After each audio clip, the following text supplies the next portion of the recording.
TDP జాతీయ ప్రధాన కార్యదర్శి నారా లోకేష్ కేంద్ర హోంమంత్రి అమిత్ షాతో భేటీ అయ్యారు. తన తండ్రితో పాటు మొత్తం కుటుంబ సభ్యులను తప్పుడు కేసులతో వేధిస్తున్న వైనాన్ని వివరించారు. ఇన్నర్ రింగ్ రోడ్డుపై 2 రోజుల సిఐడి విచారణ ముగిసిన అనంతరం బుధవారం సాయంత్రం లోకేష్ ఢిల్లీకి వెళ్లారు.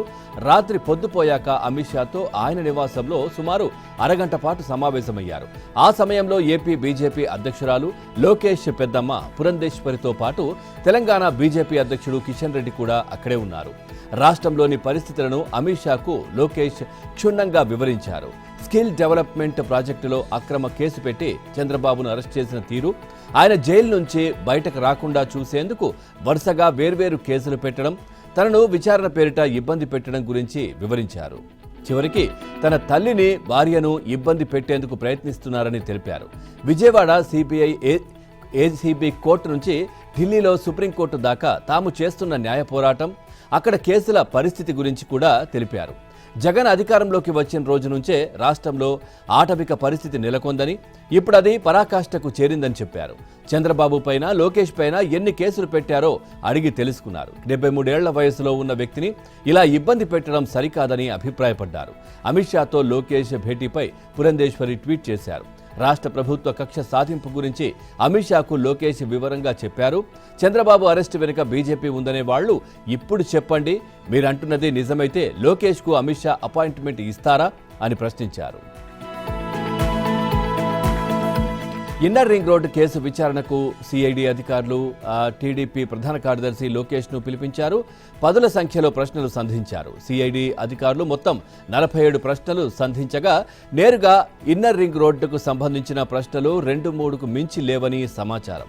కేసుతో సంబంధం లేని ఏవేవో ప్రశ్నలు అడిగినట్లు తెలుస్తోంది.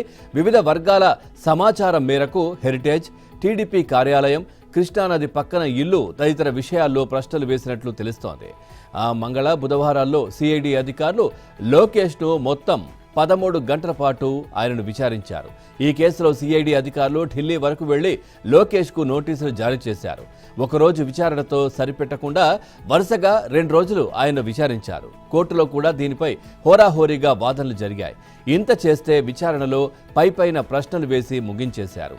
ఈ కేసులో లోకేష్ పాత్రకు సంబంధించిన స్పష్టమైన సమాచారం ఏదీ తమ వద్ద లేకపోవడం వల్లే సిఐడి అధికారులు ఏవేవో ప్రశ్నలు వేశారన్న వ్యాఖ్యలు వినిపిస్తున్నాయి. అమరావతి ఇన్నర్ రింగ్ రోడ్డు కేసులో 2వ రోజు కూడా సిఐడి అధికారులు 2-3 తప్ప అన్ని పాత ప్రశ్నలే అడిగారని నారా లోకేష్ అన్నారు. వాషింగ్ మిషన్లో బట్టలు వేసి తిప్పినట్లు అవే ప్రశ్నలు మళ్లీ వేశారని వెల్లడించారు. ఐఆర్ఆర్ విషయంలో తన పాత్రకు సంబంధించిన ఒక్క ఆధారాన్ని కూడా చూపించలేకపోయారన్నారు. సిఐడి అధికారులు అడిగిన ప్రశ్నలు తనకు కానీ, తాను నిర్వహించిన శాఖకు కానీ ఏమాత్రం సంబంధం లేదని చెప్పారు. రింగ్ రోడ్డు అలైన్మెంట్ మార్పుపై సిఐడి నమోదు చేసిన కేసులో 14వ నిందితుడిగా ఉన్న ఆయన వరుసగా 2వ రోజు బుధవారం తాడేపల్లిలోని సిట్ కార్యాలయంలో విచారణకు హాజరయ్యారు. ఇక ఇన్నర్ రింగ్ రోడ్డు వేస్తే హెరిటేజ్ కంపెనీకి ఉన్న భూములు దాని కింద పోతాయని నాకు ఇవాళ్లే తెలిసింది. సిఐడి అధికారులు ఒక సినిమా తయారు చేసి తీసుకొచ్చి చూపించారు. గూగుల్ ఎర్త్ మ్యాప్ మీద హెరిటేజ్ కంపెనీ భూములు, ఇన్నర్ రింగ్ రోడ్డును సూపర్ ఇంపోజ్ చేసి టీవీలో చూపించారు. ఆ ప్రకారం చూస్తే రింగ్ రోడ్ హెరిటేజ్ భూముల్లో నుంచి పోతోంది. 2014లో రాజధాని అమరావతికి రావాలని నిర్ణయం తీసుకున్నది ఎవరు? సిఆర్డీఏ ఏర్పాటు నిర్ణయం ఎవరిది? ఇన్నర్ రింగ్ రోడ్డు అలైన్మెంట్ ఎవరు నిర్ణయించారు వంటి ప్రశ్నలు వేశారు. ఇవేవీ నాకు సంబంధించినవి కావని, ఈ నిర్ణయాలు జరిగినప్పుడు నేను మంత్రివర్గంలో లేనని, తాను నిర్వహించిన శాఖ పరిధిలోకి ఇవేవీ రావని చెప్పానని లోకేష్ అన్నారు. టీడీపీ అధినేత చంద్రబాబుకు హైకోర్టులో తాత్కాలికంగా స్వల్ప ఉపశమనం లభించింది. రాజధాని అమరావతి ఇన్నర్ రింగ్ రోడ్డు వ్యవహారంలో సిఐడి దాఖలు చేసిన పీటీ వారెంట్పై విచారణ ప్రక్రియను న్యాయస్థానం ఈ నెల 16 వరకు నిలుపుదల చేసింది. పీటీ వారెంట్ విషయంలో ఎలాంటి ఉత్తర్వులు జారీ చేయవద్దని ఏసీబీ కోర్టుకు స్పష్టం చేసింది. పీటీ వారెంట్ విధానంలో తప్ప జ్యుడిషియల్ కస్టడీలో ఉన్న పిటిషనర్లు నేరుగా అరెస్ట్ చేసే ఉద్దేశం లేదని సిఐడి తరపు అడ్వకేట్ జనరల్ ఎస్ శ్రీరామ్ లిఖిత పూర్వకంగా సమర్పించిన హామీని న్యాయస్థానం రికార్డు చేసింది. మరోవైపు అంగళ్లు కేసులో చంద్రబాబును గురువారం వరకు నేరుగా అరెస్టు చేయబోమని, సంబంధిత కోర్టులో పీటీ వారెంట్ వేయబోమని పోలీసుల తరపు అదనపు పీపీ దుష్యంత్ రెడ్డి హైకోర్టులో మెమో దాఖలు చేశారు. ఈ వివరాలు రికార్డు చేసిన కోర్టు ఈ కేసులో చంద్రబాబు వేసిన ముందస్తు బెయిల్ పిటిషన్పై విచారణను గురువారానికి వాయిదా వేసింది. ఈ మేరకు న్యాయమూర్తి జస్టిస్ కె సురేష్ రెడ్డి బుధవారం మధ్యంతర ఉత్తర్వులు జారీ చేశారు.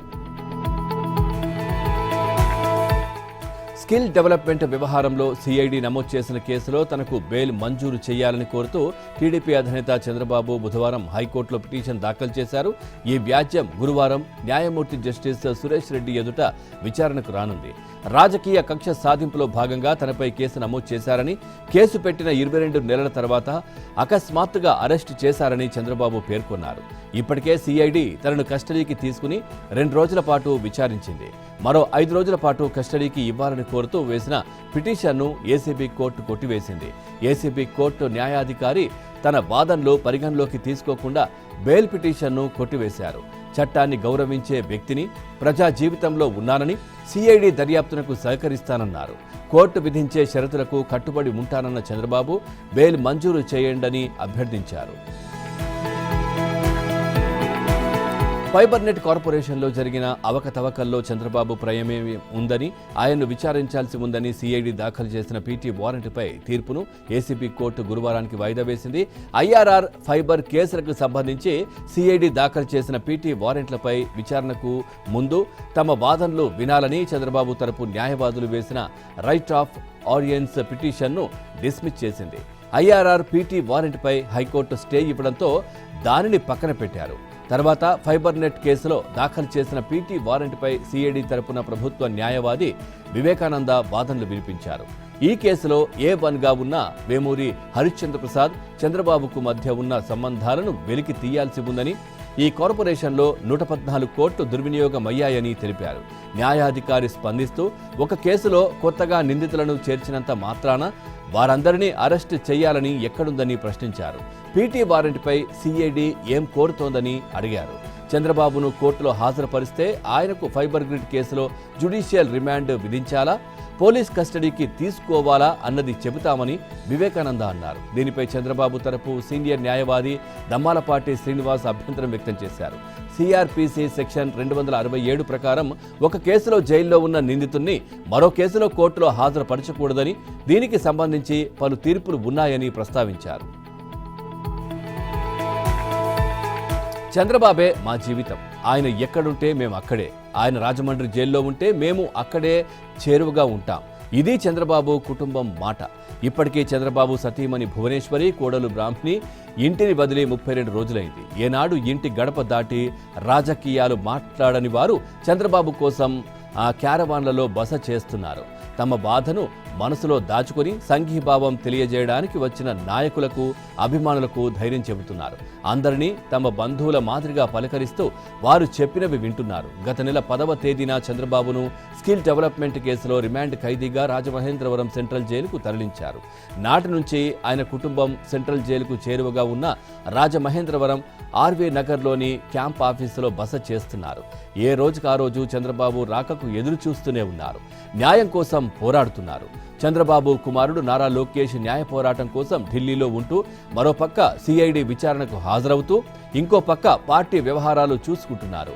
నెల రోజులుగా బస్సే ఇల్లు చంద్రబాబు అరెస్ట్ అయి రాజమహేంద్రవరం సెంట్రల్ జైల్లో రిమాండ్కు తరలించినప్పటి నుంచి బయట ఉండి వ్యవహారాలు చూసుకోవడం కోసం రాజమహేంద్రవరంలో లోకేష్ క్యాంప్ ఆఫీస్ కింద ఓ ఇల్లు తీసుకున్నారు. దానిని స్టాఫ్కి ఇచ్చారు. ఇంటి ఎదురుగా ఉన్న రోడ్డు మీద లోకేష్ యువగళం బస్సు, మాజీ ముఖ్యమంత్రి చంద్రబాబు తన పర్యటనకు వాడే బస్సు పెట్టారు. భువనేశ్వరి, బ్రాహ్మణి ఈ బస్సుల్లోనే నెల రోజులకు పైగా ఉంటున్నారు. స్కిల్ డెవలప్మెంట్ కేసులో ప్రోటోకాల్ పాటించలేదంటూ నెల రోజులుగా కోర్టులో క్వాష్ పిటిషన్ వేస్తున్నారే తప్ప సాధారణ బెయిల్ తీసుకుని న్యాయ పోరాటానికి ఎందుకు సిద్ధం కావడం లేదని చంద్రబాబు, ఆయన లాయర్లను ప్రభుత్వ సలహాదారు సజ్జల రామకృష్ణారెడ్డి ప్రశ్నించారు. ఆదాయానికి మించి ఆస్తులు కలిగి ఉన్నారంటూ తనపై ఉన్న 4-5 కేసులను కూడా చంద్రబాబు సాంకేతిక కారణాలను సాకుగా చూపే తప్పించుకున్నారని ఆరోపించారు. ఐటీ శాఖ నోటీసులు జారీ చేసినా ఆ శాఖ పరిధిలోకి రాదంటూ దబాయించే ప్రయత్నం చేశారని చెప్పారు. చివరికి చంద్రబాబు లేఖలన్నింటినీ కట్టగట్టి ఎక్కడికక్కడి నుంచి ఎంతెంత వచ్చిందో ఆధారాలతో సహా సిఐడికి ఆదాయ పన్ను శాఖ లేఖ రాసిందని తెలిపారు. కక్ష సాధింపు చర్యలకు పాల్పడాల్సినంత సీఎం చంద్రబాబుకు ఉందా అని సందేహం వ్యక్తం చేశారు. ఎన్నికల్లో గెలిచిన వెంటనే చంద్రబాబును లోపలేస్తే అది కక్ష సాధింపు అవుతుందన్నారు. జగన్ ఉదారంగా ఉన్నారని, ఆధారాలుంటే చూడాలని అధికారులకు చెప్పారన్నారు. ఆధారాల సేకరణకు 4 ఏళ్లు పట్టిందని తెలిపారు. 73 ఏళ్ల ఆయన్ను తీసుకువెళ్లి జైల్లో పడేస్తే తమకేం వస్తుందని సజ్జల ప్రశ్నించారు. ఆయన బయట ఉంటూ పొంతన లేని మాటలు మాట్లాడితే వైసీపీకి లాభమని చెప్పుకొచ్చారు. చంద్రబాబు జైల్లో ఉంటే ఏంటి, బయట ఉంటే ఏంటని జగన్ అనడానికి కారణం ఇదేనని సజ్జల పేర్కొన్నారు. ఇక చంద్రబాబు అక్రమ అరెస్టును ఖండిస్తూ ఆ పార్టీ నేతలు చేపట్టిన నిరసన కార్యక్రమాలు బుధవారం 29వ రోజుకు చేరాయి.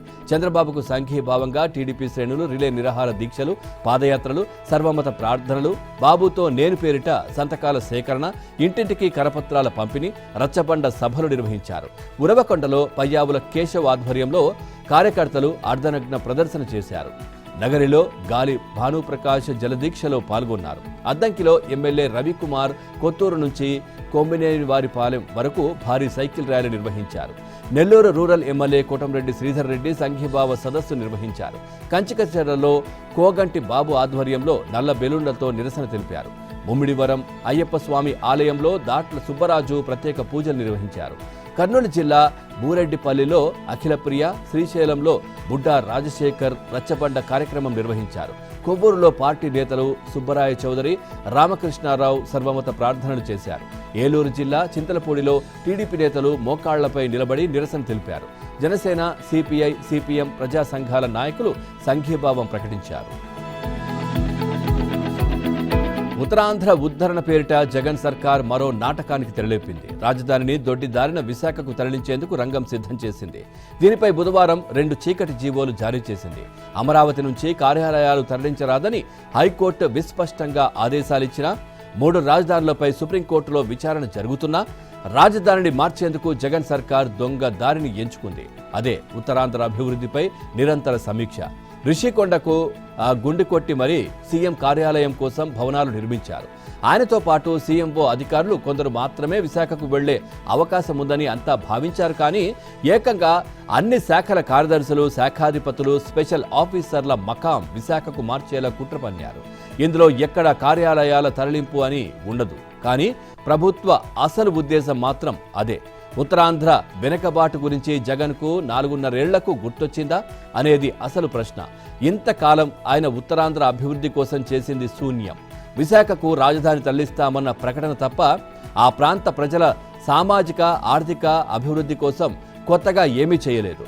కొత్త ప్రాజెక్టులు చేపట్టలేదు. కొత్త పరిశ్రమలు ఏర్పాటు చేయలేదు.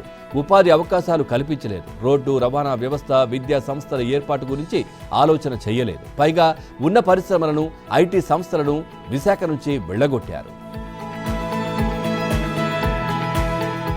తుఫాను వచ్చే ముందు వాతావరణ శాఖ హెచ్చరికలు జారీ చేస్తుంటుంది. ఎవరూ బయటకు రావద్దు, లోతట్టు ప్రాంతాల్లోని వారు ఇళ్లు ఖాళీ చేసి సురక్షిత ప్రాంతాలకు తరలిపోవాలి. ఎక్కువ రోజులు తుఫాను ప్రభావం ఉండే అవకాశం ఉన్నందున ఇంటి అవసరాలకు సరిపడా సరుకులు ముందే నిల్వ చేసుకోండి. ఎవరూ సముద్రంలోకి వెళ్లొద్దు అంటూ ముందస్తు జాగ్రత్తలు చెబుతుంటుంది. ఇవాళ కాకినాడలో జరగనున్న సీఎం జగన్ పర్యటనలు కూడా అధికారులు అచ్చం ఇలాంటి హడావిడే చేస్తున్నారు. తెల్లవారుజామున 4 గంటలకే నీళ్లు పట్టుకోండి. 7 గంటల తర్వాత అంతా సీఎం సభ, రోడ్ షోలోనే కనిపించాలి. జిల్లాలో పాఠశాలలకు సెలవులు ఇచ్చేయండి అంటూ అధికారులు హుకుంలు జారీ చేసిన తీరు చర్చనీయాంశంగా మారింది. కాకినాడ జిల్లా సామర్లకోటలో జగనన్న ఇళ్ల కాలనీని రాష్ట్ర వ్యాప్తంగా నిర్మాణం పూర్తి చేసుకున్న 5 లక్షల ఇళ్లను జగన్ ప్రారంభించనున్నారు. సీఎం రోడ్ షో, బహిరంగ సభ కోసం ఏకంగా 1.5 లక్షల మందిని తరలించాలన్న ప్రభుత్వ పెద్దల ఆదేశాలతో అధికారులు వ్యవహరిస్తున్న తీరు తీవ్ర విమర్శల పాలవుతోంది. జన సమీకరణ కోసం జిల్లా వ్యాప్తంగా అన్ని ప్రభుత్వ, ప్రైవేటు స్కూళ్లకు అధికారులు గురువారం సెలవులు ప్రకటించారు. దీనిపై టీచర్లు తీవ్రంగా మండిపడుతున్నారు. సెలవుకు కారణం ఏంటని విద్యార్థుల తల్లిదండ్రులు అడిగితే ఏం సమాధానం చెప్పాలని టీచర్లు ప్రశ్నిస్తున్నారు. ప్రధానంగా కాకినాడ జిల్లాలో 4 అసెంబ్లీ నియోజకవర్గాల నుంచి మండలానికి 15,000 మంది చొప్పున జనాన్ని తరలించాలని జిల్లా అధికారులు సచివాలయాలకు, వాలంటీర్లకు ఆదేశాలు జారీ చేశారు.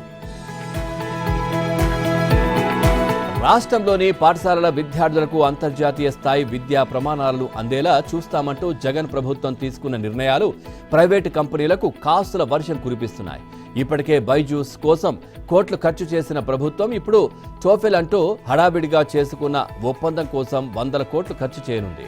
అది కూడా ప్రభుత్వ రంగ సంస్థతో కాకుండా ప్రైవేటు కంపెనీకి వందల కోట్లలో లబ్ధి చేకూరేలా ఒప్పందం చేసుకుంది. అయితే టోఫెల్ కోసం ఎడ్యుకేషనల్ టెస్టింగ్ సర్వీస్తో చేసుకున్న ఒప్పందం ఖర్చు ఎంత అనే వివరాలను మాత్రం సర్కారు గోప్యంగా ఉంచింది. కేవలం పరీక్ష ఫీజులకే వందల కోట్లు చెల్లించబోతున్న ఈ ఒప్పందంలోని ఆర్థిక అంశాలను రహస్యంగా ఉంచడంపై పలు అనుమానాలు వ్యక్తమవుతున్నాయి. పైగా స్టడీ మెటీరియళ్లు, ఉపాధ్యాయులకు శిక్షణ, సర్టిఫికేట్ల ముద్రణ, పరీక్షల నిర్వహణ ఇలా ప్రతి విషయంలోనూ ఈటీఎస్ ఏం చెబితే అది చేసేలా ఒప్పందం చేసుకున్నారు. ఓ ప్రైవేటు కంపెనీ షరతులకు తలూపుతూ ఈ ఒప్పందం ఎందుకు చేసుకున్నారు, ఎవరికి లబ్ధి చేకూరుతుంది అనే సందేహాలు కూడా తెరమీదకు వచ్చాయి. ప్రభుత్వ పాఠశాలలోని విద్యార్థులకు ప్రాథమిక స్థాయి నుంచే ఇంగ్లీష్లో ప్రావీణ్యం పెంచేలా టోఫెల్ పరీక్షల విధానం అమలు చేయాలని సర్కార్ నిర్ణయించింది. వాస్తవానికి విద్యా సంవత్సరం ప్రారంభ సమయంలో ఈ ఆలోచన లేదు. తరగతులు ప్రారంభమైన కొన్నాళ్లకు సీఎం జగన్కు హఠాత్తుగా టోఫెల్ పెట్టాలనే ఆలోచన వచ్చింది. దీంతో హడావిడిగా టోఫెల్, జీఆర్ఈ వంటి పరీక్షలు నిర్వహించే అమెరికాకు చెందిన ఈటీఎస్ కంపెనీతో ఒప్పందం కుదుర్చుకున్నారు. విశాఖ స్టీల్ ప్లాంట్ను జిందాల్ స్టీల్ అండ్ పవర్ లిమిటెడ్కు అప్పగించేందుకు ముమ్మర ప్రయత్నాలు జరుగుతున్నాయి. దక్షిణ భారతదేశంలో స్టీల్ మార్కెట్ను తన గుప్పిట్లో ఉంచుకోవాలని చాలా కాలంగా జిందాల్ యత్నిస్తోంది. విశాఖ స్టీల్ ప్లాంట్ను ఒకేసారి కాకుండా దశల వారీగా చేజిక్కించుకోవడానికి ప్రణాళిక రూపొందించుకుంది. దీనికి ఢిల్లీ పెద్దలు సహకరిస్తున్నారు. అందులో భాగంగా విశాఖ స్టీల్కు ముడి పదార్థాల కొరతను సృష్టించారు. ఆర్థిక అవసరాలు అందకుండా ద్వారాలు మూసివేశారు. దీంతో ఆ మూడింటిలో ఒక బ్లాస్ట్ ఫెర్నర్ 20 నెలల క్రితం పూర్తిగా మూతపడింది. దీనివల్ల ఉత్పత్తి తగ్గిపోయింది. ఈ టెండర్ల ప్రక్రియలో ప్రపంచవ్యాప్తంగా 29 సంస్థలు పాల్గొన్నాయి. అందులో జిఎస్పిఎల్ కూడా ఒకటి. టాటా ఇంటర్నేషనల్ కూడా ముందుకు వచ్చి కొత్త సాయం చేసింది. జిందాల్ మాత్రం ముందు 3 బ్లాస్ట్ ఫర్నెస్ను తీసుకొని ఆ తర్వాత మిగిలిన 2ంటిని చేజిక్కించుకోవాలని చూస్తోంది. ఈ క్రమంలో టెండర్ల ప్రక్రియ ముగిసిపోయాక జిఎస్పిఎల్ ఎండి విమలేంద్ర ఝా గత నెల 7వ తేదీన ఒకసారి ప్రత్యేక విమానంలో తన బృందంతో కలిసి విశాఖ వచ్చారు. స్టీల్ ప్లాంట్ మొత్తం చూసి ఉన్నతాధికారులతో చర్చలు జరిపారు. విశాఖ స్టీల్ ప్లాంట్లోని బ్లాస్ట్ ఫర్నేస్ని జిందాల్కు అప్పగిస్తే మెడకు ఉరితాడు బిగుసుకున్నట్లేనని కార్మిక సంఘాలు, అధికారుల సంఘాలు ఆరోపించాయి. దళితులకు దళిత బంధు, బీసీలోని కుల వృత్తులు, మైనారిటీలకు 1 లక్ష సాయం, సొంత జాగ ఉండి ఇల్లు నిర్మించుకునే వారికి 3 లక్షల సాయం, కళ్యాణ లక్ష్మి, షాదీ ముబారక్ లబ్ధిదారులకు సాయం, ఆసరాకు కొత్తగా అర్హులైన వారికి పింఛన్ ఇలా వివిధ వర్గాల వారి కోసం ప్రభుత్వం ప్రవేశపెట్టిన పథకాలన్నిటికీ బ్రేక్ పడింది. ఎన్నికల కోడ్ అమల్లోకి రావడంతో ఎక్కడి పథకాలు అక్కడే నిలిచిపోయాయి. దీంతో ఏ ఒక్క పథకము పూర్తి స్థాయిలో పేద వర్గాల దరికి చేరకపోయింది. వాస్తవానికి ఎన్నికలకు కొద్ది రోజుల ముందు ప్రవేశపెట్టిన పథకాలన్నింటినీ త్వరితగతిన పూర్తి చేయాలని సర్కార్ భావించింది. కానీ ఎమ్మెల్యేల నిర్లక్ష్యం, అర్హుల ఎంపిక తదితర అంశాల్లో సమస్యలు తలెత్తడంతో జాప్యం జరిగింది. ఇప్పుడు లబ్ధిదారులను ఎంపిక చేయాలన్నా ఎన్నికల నిబంధనావళి అడ్డంకిగా మారింది.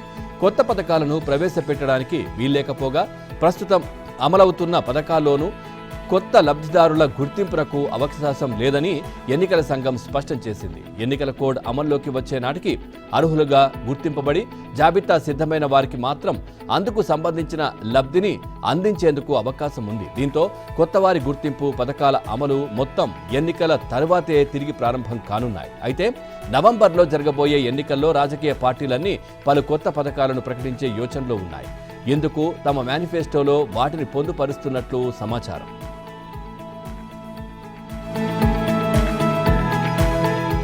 అసెంబ్లీ ఎన్నికల నేపథ్యంలో ఎన్నికల సంఘం చర్యలకు ఉపక్రమించింది. 3 పోలీస్ కమిషనర్లు, 4 జిల్లా కలెక్టర్లు, 10 జిల్లాల ఎస్పీలను బదిలీ చేసింది. రవాణా శాఖ కార్యదర్శి, ఎక్సైజ్ డైరెక్టర్, వాణిజ్య పన్నుల కమిషనర్ను పక్కన పెట్టింది. ఇటీవల జరిగిన సమీక్షలో ఈసీ ఆయా అధికారుల పనితీరును పరిశీలించిందని, పనితీరు సంతృప్తికరంగా లేదని భావించిన వారిపై బదిలీ వేటు వేయాలని నిర్ణయించిందని సంబంధిత వర్గాలను ఉటంకిస్తూ పీటీఐ వార్తా సంస్థ వెల్లడించింది. ఇక బదిలీకి గురైన వారిలో Hyderabad police commissioner CV Anand, Warangal police commissioner Ranganath, Nizamabad police commissioner Satyanarayana, Rangareddy జిల్లా కలెక్టర్ ఎస్ హరీష్, మేడ్చల్ మల్కాజ్గిరి జిల్లా కలెక్టర్ డి అమయ్ కుమార్, యాదాద్రి భువనగిరి జిల్లా కలెక్టర్ టి వినయ్ కృష్ణారెడ్డి, నిర్మల్ జిల్లా కలెక్టర్ వరుణ్ రెడ్డి ఉన్నారు. వీరితో పాటు 10 జిల్లాల ఎస్పీలను బదిలీ చేయాలని రాష్ట్ర ప్రభుత్వాన్ని ఈసీ ఆదేశించింది. వారు ఎవరంటే సూర్యాపేట రాజేంద్ర ప్రసాద్, మహబూబాబాద్ చంద్రమోహన్, భూపాలపల్లి కరుణాకర్, మహబూబ్ నగర్ నరసింహ, నారాయణపేట వెంకటేశ్వర్లు, సంగారెడ్డి రమణకుమార్, కామారెడ్డి శ్రీనివాసరెడ్డి, నాగర్ కర్నూల్ మనోహర్, జగిత్యాల భాస్కర్, గద్వాల్ సృజన, రాష్ట్ర వాణిజ్య పన్నుల కమిషనర్, ఎక్సైజ్ శాఖ డైరెక్టర్ ఎండి ముషరఫ్ అలీ ఫరూఖీ, రవాణా శాఖ కార్యదర్శి కెఎస్ శ్రీనివాసరాజును కూడా బదిలీ చేయాలని ఈసీ ఆదేశించింది. కాంగ్రెస్ ముఖ్య నేతల బస్సు యాత్ర మరోమారు వాయిదా పడింది. దసరా తర్వాత ఈ నెల 25 నుంచి విడతల వారీగా నిర్వహించాలని టీపీసీసీ రాజకీయ వ్యవహారాల కమిటీ నిర్ణయించింది. వాస్తవానికి ఈ నెల 15 నుంచి చేపట్టనున్న బస్సు యాత్రను ఏఐసీసీ ప్రధాన కార్యదర్శి ప్రియాంక గాంధీ ప్రారంభించాల్సి ఉంది. ఆ తర్వాత 17, 18 తేదీల్లో రాహుల్ గాంధీ, 20, 21 తేదీల్లో ఏఐసీసీ అధ్యక్షుడు మల్లికార్జున ఖర్గే యాత్రలో పాల్గొనేలా కార్యాచరణ రూపొందించారు. దీనికి సంబంధించిన రూట్ మ్యాప్ను రూపొందించేందుకు మంగళవారం టీపీసీసీ రాజకీయ వ్యవహారాల కమిటీ అత్యవసరంగా సమావేశమైంది. అయితే దసరా తర్వాతే విడతల వారీగా బస్సు యాత్ర నిర్వహించాలని సమావేశంలో నిర్ణయించినట్లు తెలిసింది. ఈ నెల 16 లోపు అభ్యర్థుల తొలి జాబితా విడుదలయ్యే అవకాశం ఉన్న నేపథ్యంలోనే బస్సు యాత్ర వాయిదా పడిందన్న ప్రచారం గాంధీ భవన్ వర్గాల్లో జరుగుతోంది. ఇక అభ్యర్థుల ఎంపికపై ఢిల్లీలో ఇప్పటికే 2 సార్లు సమావేశమైన స్క్రీనింగ్ కమిటీ 72 స్థానాలపై ఏకాభిప్రాయానికి వచ్చింది. మిగిలిన సీట్లపైన కసరత్తు చేసి అభ్యర్థులను ఒకేసారి ప్రకటించాలా, లేక తొలి విడతగా ఇప్పటికే ఏకాభిప్రాయం వచ్చిన 72 మంది అభ్యర్థులను ప్రకటించాలా అన్న దానిపై అధిష్టానం తర్జన భర్జన పడుతోంది. ఎన్నికలు జరగనున్న 5 రాష్ట్రాల్లో అభ్యర్థుల జాబితాపై సమీక్ష కోసం ఈ నెల 13న ఏఐసీసీ కేంద్ర ఎన్నికల కమిటీ భేటీ కానున్నట్లు తెలుస్తోంది. దూరంగా ఉన్న బిడ్డ గుర్తొచ్చి గుండె బరువెక్కుతోందా? కేటీఆర్ కొడుకుతో కొద్ది రోజుల ఎడబాటుకే ప్రాణం తల్లడిల్లిపోతోంది కదా. ఉద్యోగం కోసం ఏళ్ల తరబడి ఇంటి ముఖం చూడని లక్షలాది మంది నిరుద్యోగుల తల్లిదండ్రులది నీలాంటి ఆవేదన కాదనుకున్నావా అంటూ మంత్రి కేటీఆర్ను టీపీసీసీ అధ్యక్షుడు రేవంత్ రెడ్డి ప్రశ్నించారు. మిస్సింగ్ దిస్ కిడ్ అంటూ కేటీఆర్ తన కుమారుడు హిమాంశుతో కలిసి నడుస్తున్న ఫోటోను పోస్ట్ చేశారు. దానిపై రేవంత్ స్పందిస్తూ ట్వీట్ చేశారు. సర్కారు హాస్టళ్లలో మీరు పెట్టే తిండి తినలేక ఏడుస్తున్నారని తెలిసి అమ్మా నాన్నలు పడే ఆవేదన, కొడుకు కానరాని లోకాలకు వెళ్లి 10 ఏళ్లుగా ఏ సాయానికి నోచుకోక కుమిలి ఏడుస్తున్న అమరవీరుడి కుటుంబ యాతన, గ్లోబరీనా కంపెనీ ఉసురు తీసిన 30 మంది ఇంటర్ విద్యార్థుల తల్లిదండ్రుల ఆక్రందన నీలా కాదనుకుంటున్నావా అంటూ ప్రశ్నించారు. ఉద్యోగాలు ఇవ్వక నిరుద్యోగులను వంచిన బీఆర్ఎస్ ప్రభుత్వానికి తల్లిదండ్రుల శాపం తగిలి తీరుతుందన్నారు. బీఆర్ఎస్ అవినీతి, అరాచక పాలన, భూకబ్జాలు భరించలేక ప్రజలు అల్లాడుతున్నారని, ఈ ఎన్నికల్లో బీఆర్ఎస్ పాలనకు చరమగీతం పాడతారని, గొప్ప తీర్పు ఇవ్వనున్నారని బీజేపీ నేత బండి సంజయ్ కుమార్ అన్నారు. తెలంగాణలో అవినీతి, అక్రమాల పాలన నుంచి భరోసా కల్పించే పార్టీ కోసం ప్రజలు ఎదురు చూస్తున్న సమయంలో బీజేపీ వారికి దిక్సూచిలా కనిపిస్తుందని చెప్పారు.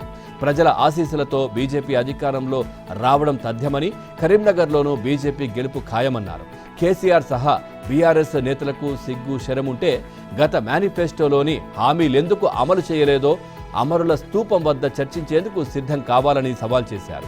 ఎన్నికల్లో మళ్లీ ఎలాగైనా గెలవాలని కుట్రలు చేస్తున్న బీఆర్ఎస్ ప్రభుత్వం తమకు తొత్తులుగా పనిచేసే వాళ్లకే పోస్టింగులు ఇచ్చుకుందని ఆరోపించారు.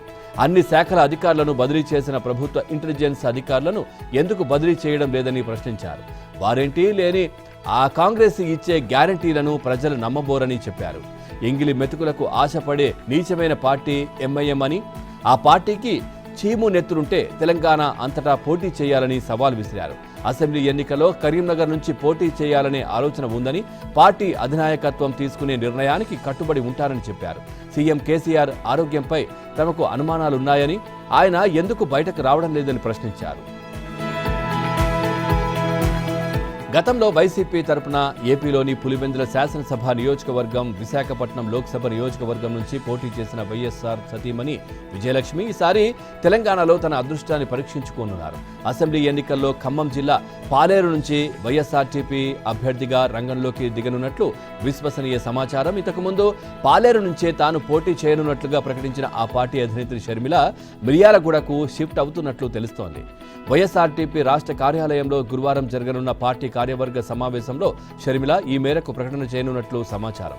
పాలేరు, మిర్యాలగూడ సహా 15 అసెంబ్లీ నియోజకవర్గాల్లో పార్టీ అభ్యర్థులను ప్రకటించేందుకు ఆస్కారం ఉన్నట్లు చెబుతున్నారు. వాస్తవానికి వైఎస్ విజయలక్ష్మి ఎన్నికల ప్రస్థానం ఇప్పటిదాకా ఏపీలోనే కొనసాగింది. వైఎస్ఆర్ చనిపోయిన తర్వాత పులివెందులకు ఉప ఎన్నిక రాగా కాంగ్రెస్ తరపున ఆమె ఏకగ్రీవంగా ఎన్నికయ్యారు. ఆమె కుమారుడు జగన్ కాంగ్రెస్ను వీడి వైసీపీని పెట్టినప్పుడు విజయలక్ష్మి కూడా కాంగ్రెస్ పార్టీకి పులివెందుల శాసనసభ సభ్యత్వానికి రాజీనామా చేశారు.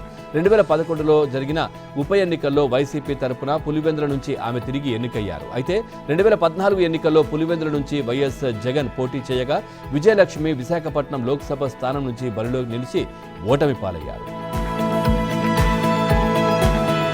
నిర్ణీత షెడ్యూల్ ప్రకారం ఈ నెల 28న జరగాల్సిన సింగరేణి గుర్తింపు కార్మిక సంఘం ఎన్నికలు మరోసారి వాయిదా పడ్డాయి. అసెంబ్లీ ఎన్నికల షెడ్యూల్ విడుదల కావడం, 6 జిల్లాలు 13 అసెంబ్లీ నియోజకవర్గాల పరిధిలో ఎన్నికలు జరగాల్సి ఉండడం, ప్రభుత్వ యంత్రాంగం అంతా ఎన్నికల విధుల్లో ఉన్నామని చెప్తున్న నేపథ్యంలో సింగరేణి గుర్తింపు సంఘం ఎన్నికలను వాయిదా వేస్తూ హైకోర్టు నిర్ణయం తీసుకుంది. ఇక డిసెంబర్ 27న ఎన్నికలు నిర్వహించి అదే రోజు ఫలితాలు ఇవ్వాలని ఆదేశాలు జారీ చేసింది. ఇప్పటికే ఇచ్చిన నోటిఫికేషన్ ప్రకారమే ఎన్నికలు జరుగుతాయని పేర్కొంది. నవంబర్ చివరి నాటికే ఎన్నికల అధికారి అయిన కేంద్ర డిప్యూటీ లేబర్ కమిషనర్కు ఓటర్ల జాబితా అందజేయాలని సింగరేణికి స్పష్టం చేసింది. డిసెంబర్లో నిర్వహించే ఎన్నికలకు పూర్తి స్థాయిలో సహకారాలు అందిస్తామని, శాంతి భద్రతలను కాపాడుతూ పారదర్శకంగా ఎన్నికలు జరిగేలా అన్ని చర్యలు తీసుకుంటామని రాష్ట్ర ప్రభుత్వం ఇచ్చిన హామీ హైకోర్టు రికార్డు చేసింది. ఇక తాజా ఆదేశాలతో సింగిల్ జడ్జ్ ఆదేశాలను సవరిస్తున్నామని పేర్కొంది. తదుపరి విచారణను డిసెంబర్ 29కి వాయిదా వేస్తున్నామని, మరోసారి హైకోర్టుకు వచ్చి ఎన్నికలు నిర్వహించలేదని చెప్పవద్దని చురకలంటించింది. భారత్ వెలుపల రెండో అతిపెద్ద హిందూ ఆలయాన్ని అమెరికాలో ప్రారంభించారు. ఇక న్యూజెర్సీలోని రాబిన్స్ విలేలో 185 ఎకరాల్లో నిర్మించిన ఈ అక్షర్ధామ్ మహామందిర్ ఆలయం న్యూయార్క్ నగరానికి దక్షిణాన 99 కిలోమీటర్ల దూరంలో ఉంది. బీఏపీఎస్ ఆధ్యాత్మిక గురు మహత్ స్వామి మహారాజ్ సారథ్యంలో ఆలయ ప్రారంభోత్సవాన్ని ఇటీవల వైభవపేతంగా నిర్వహించారు. ఆస్ట్రేలియాతో తొలి మ్యాచ్లో కష్టపడి నెగ్గిన టీమిండియా రెండో మ్యాచ్లో ఆఫ్ఘనిస్తాన్ను సునాయాసంగా ఓడించింది. తొలి మ్యాచ్లో నిరాశపరిచిన టాప్ ఆర్డర్ ఈ మ్యాచ్లో చక్కటి ప్రదర్శనతో పాక్తో మ్యాచ్ ముంగిట ఊపందుకోవడం శుభ సూచకం. ముఖ్యంగా కెప్టెన్ రోహిత్ శర్మ 131 పరుగులతో మామూలుగా రెచ్చిపోలేదు.